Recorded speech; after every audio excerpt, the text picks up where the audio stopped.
तो धनु लगन की कुंडली में हम केतु की प्लेसमेंट के बारे में चर्चा कर रहे थे। इस वीडियो में देखेंगे अब 11वें भाव के लिए। 11वें भाव में जहां तुला राशि में अगर आपके केतु स्थित हो तो आपको यहां केतु किस प्रकार का प्रभाव दे सकते हैं। शुक्र के घर में यहां स्थित होते हुए केतु यहां बिल्कुल भी कंफर्टेबल स्थिति में नहीं होंगे। हालांकि यहां आपको शुक्र को अवश्य ही देखना चाहिए। साथ में यहाँ केतु के साथ कोई भी अन्य ग्रह बैठा है तो उस ग्रह पर भी आपको विचार अवश्य करना है।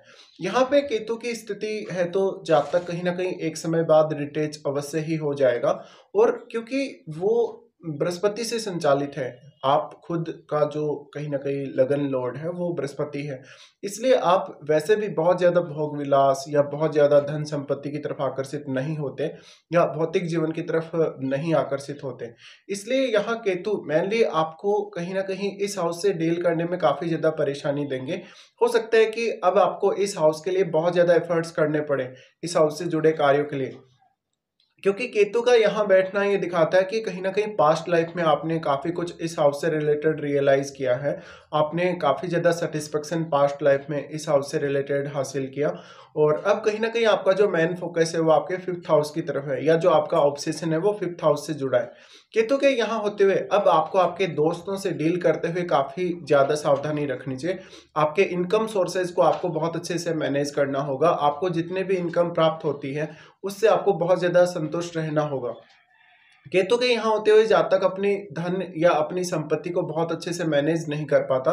वो कुछ ऐसे रॉन्ग डिसीजन ले लेगा जिसकी वजह से उसकी अर्निंग्स पे इम्पैक्ट पड़ेगा या उसने जो कुछ भी हासिल किया है उस पर इम्पैक्ट पड़ेगा। इस प्रकार की केतु की स्थिति कहीं ना कहीं आपको ब्लाइंडली फैसले लेने के लिए प्रेरित कर सकती है। अगर यहाँ कोई भी फायरी प्लैनेट बैठा है केतु के साथ तो यहाँ आपको ज्यादा दिक्कतें आएंगी। अगर कोई भी नॉर्मल स्थिति में यहाँ एक शुभ ग्रह अगर बैठा हो उस कंडीशन में उस ग्रह की शुभता में कमी आएगी। हालांकि आप जुपिटर को अवश्य चेक कर लें कि वास्तव में जुपिटर केतु के साथ बैठे हैं या नहीं। अगर जुपिटर यहाँ केतु के साथ बैठे हो तो जुपिटर रेट्रोग्रेड नहीं होने चाहिए, क्योंकि केतु के साथ कोई भी प्लेनेट अगर रेट्रोग्रेड स्थिति में होगा तो केतु पूर्ण रूप से अपना प्रभाव उस ग्रह पर डाल पाएंगे। और क्योंकि केतु इस स्थिति में आपके 10th हाउस की तरफ मूव कर रहे हैं और अगर कोई भी प्लैनेट केतु के साथ जब रेट्रोग्रेड स्थिति में बैठा हुआ होगा तो वो भी आपके 10th हाउस की तरफ ही मूव करेगा। इसलिए फिर आपको डिग्री डिफरेंस देखना भी काफी ज्यादा जरूरी हो जाएगा। यहाँ केतु के साथ जो भी प्लैनेट है उसी हिसाब से कहीं ना कहीं आपको इम्पैक्ट देखने को मिलेंगे। अगर यहाँ बुध जैसा ग्रह हो तो बुध यहाँ शुक्र के घर में काफी कंफर्टेबल होंगे, फिर आपका शुक्र भी काफी मजबूत होना चाहिए आपके चार्ट में। साथ में बुध यहाँ बैठे हों तो रेट्रोग्रेड बिल्कुल नहीं होने चाहिए। अगर बुध रेट्रोग्रेड हो जाते हैं तो आपको डिसीजन लेने में काफी ज्यादा परेशानियां होंगी। साथ साथ में आपका जो पैसा है उसका फायदा या तो अन्य लोग उठाएंगे या आपका पैसा अटक जाएगा किसी ना किसी वजह से। साथ में हो सकता है कि आपके ऊपर आपके काम को लेकर बहुत ज्यादा जिम्मेदारियां हों, आपको कहीं ना कहीं जो भी इनकम हो रही है वो इनकम आपके लिए सफिशिएंट नहीं हो। तो जब तक अपने ज्यादा से ज्यादा इनकम सोर्स बनाने के लिए या इनकम को बढ़ाने के लिए प्रयास अवश्य ही करेगा, लेकिन वो उतना ज्यादा सफल नहीं होगा जितना वास्तव में उसको अर्निंग्स चाहिए या उसको पैसा चाहिए। इस वजह से अब यहाँ से आप काफी ज्यादा डिससेटिस्फाई होंगे। लेकिन शुरुआती समय में जब आपका यंग एज रहेगा उस समय आप अपना पूरा पूरा जो पावर है इस्तेमाल करेंगे 11th हाउस से डील करते हुए। अगर यहाँ मंगल जैसा ग्रह बैठा हो उस केस में आपके बहुत सारे निर्णय गलत होने की संभावना बनेगी। मेनली यहाँ मंगल अगर रेट्रोग्रेड होके स्थित हो तब आपको यहाँ ज्यादा दिक्कतें होंगी। अगर मंगल यहाँ सामान्य स्थिति में हो तब जरूर यहाँ थोड़ा बहुत आप इस हाउस से रिलेटेड कार्यों को मेंटेन कर सकते हैं। यहाँ पे एक जुपिटर ही ऐसा प्लेनेट है जो आपको ज्यादा से ज्यादा हेल्प कर सकता है यहाँ बैठ के। तो आपका अगर जुपिटर यहाँ बैठा हो उस केस में ही आपका अर्निंग्स को लेके कहीं ना कहीं सेटिस्फेक्शन आपके अंदर आएगा। इसके साथ साथ आप ये देखेगा कि क्या वास्तव में आपके चार्ट में चंद्रमा शनि राहु या केतु से प्रभावित है या नहीं है, या वास्तव में आपके चार्ट में चंद्रमा कैसे स्थिति में है। अगर आपके चंद्रमा मजबूत स्थिति में है, अच्छी स्थिति में है, तो कुछ हद तक आप अपने माइंड को कंट्रोल में करके या अपने ऊपर थोड़ा नियंत्रण करके यहाँ के जो भी कार्य हैं उनसे अच्छे से डील कर सकते हैं। लेकिन फिर भी ये आपके लिए आसान नहीं होने वाला। एक समय बाद लगभग आपकी 40 या 45 की एज के बाद कहीं ना कहीं आप बहुत ज्यादा दान दक्षिणा वगैरह करने लगेंगे और बहुत ज्यादा भौतिक जीवन जीने की आपकी इच्छा नहीं रहेगी। वैसे भी आपका बृहस्पति का लगन है तो बहुत ही स्पिरिचुअल तरीके से आप जीवन जीने वाले होंगे। यहाँ केतु के साथ जो भी प्लेनेट बैठेगा उस प्लेनेट से रिलेटेड आपके कुंडली में जो भाव हैं उन पर भी आपको विचार करना चाहिए। उन भावों से जुड़े हुए रिश्तों से आपकी डिटैचमेंट हो सकती है, उन भावों से जुड़े हुए रिश्तों से आपको हो सकता है कि कोई फायदा ना हो, भले ही वो रिश्ते आपका फायदा उठा रहे हो। इसके साथ साथ उन रिश्तों के साथ आपको काफी ज्यादा डिससेटिस्फेक्शन हो सकता है। यहाँ केतु के साथ जो भी प्लेनेट बैठेंगे उसी प्रकार का यहाँ प्रभाव पड़ेगा और उन ग्रहों की जो एनर्जी है, उन ग्रहों का जो कारकत्व है उसमें आपको काफी कमी नजर आएगी। तो उन पर्टिकुलर ग्रहों से रिलेटेड अगर आपको किसी भी प्रकार का काम करना है और अगर उस काम से आपको गेन प्राप्त करना है या उस पर्टिकुलर हाउस से अगर आपको गेन प्राप्त करना है, तो आपके लिए यहाँ पर फैसले लेना बहुत ही ज्यादा कहीं ना कहीं जरूरी हो जाएगा और आपके फैसले जो भी आप लेंगे वो सही होने चाहिए। तो यहाँ पे किसी भी तरीके से आप जल्दबाजी ना करें, आपको बहुत ज्यादा धैर्य रखना होगा। अगर केतु के साथ कोई भी फायरी प्लैनेट बैठा है उस केस में आप सबसे ज्यादा गलतियां करेंगे। इस प्रकार का केतु कहीं ना कहीं अब आपको थोड़ा स्पेकुलेशन की तरफ लेकर जा सकता है अगर कोई भी फायरी प्लैनेट यहाँ होगा तो।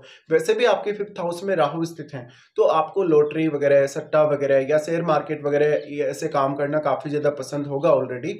बट यहाँ पे जो भी प्लैनेट केतु के साथ है उस प्लैनेट से रिलेटेड अगर आपको फायदा कहीं ना कहीं देखना है या फायदा अपने आप को लेना है कहीं ना कहीं, तो आपको अब उस प्लेनेट विशेष की एनर्जी को बढ़ाना होगा। लेकिन अगर वो प्लेनेट यहाँ रेट्रोग्रेड हो जाए तब आपको सबसे ज्यादा नुकसान होगा। इसी तरीके से वो प्लेनेट आपके जिन भी भावों का स्वामी है उन भावों से किसी भी प्रकार की आपको अपेक्षा नहीं रखनी चाहिए और उन रिश्तों से भी।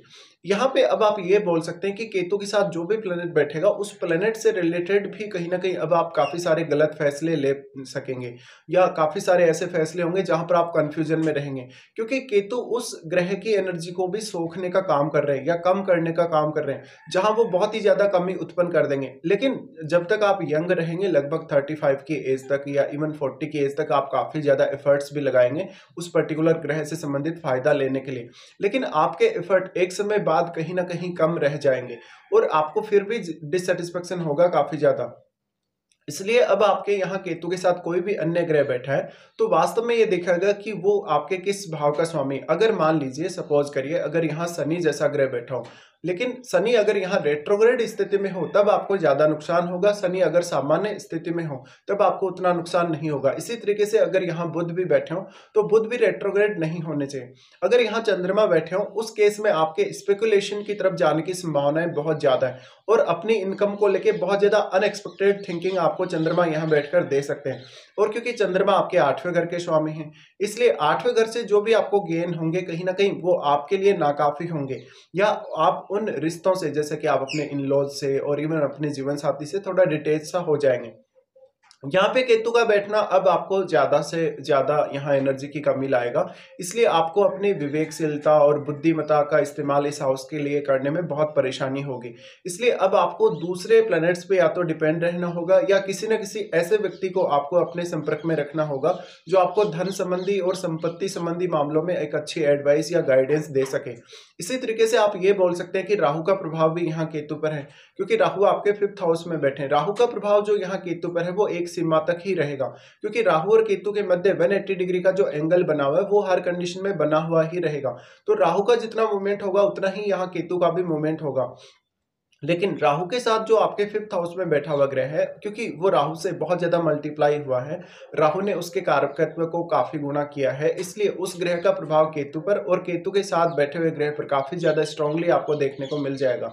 तो इस तरीके से आपको विचार करना है। साथ में आपको अपनी महादशा पर भी विचार करना है, क्या केतु के साथ बैठे हुए ग्रह की आपको महादशा है या इवन केतु की भी अगर आपको महादशा है तो इस तरीके से आपको कोई भी गलत फैसले लेने से यहाँ जरूर बचना चाहिए।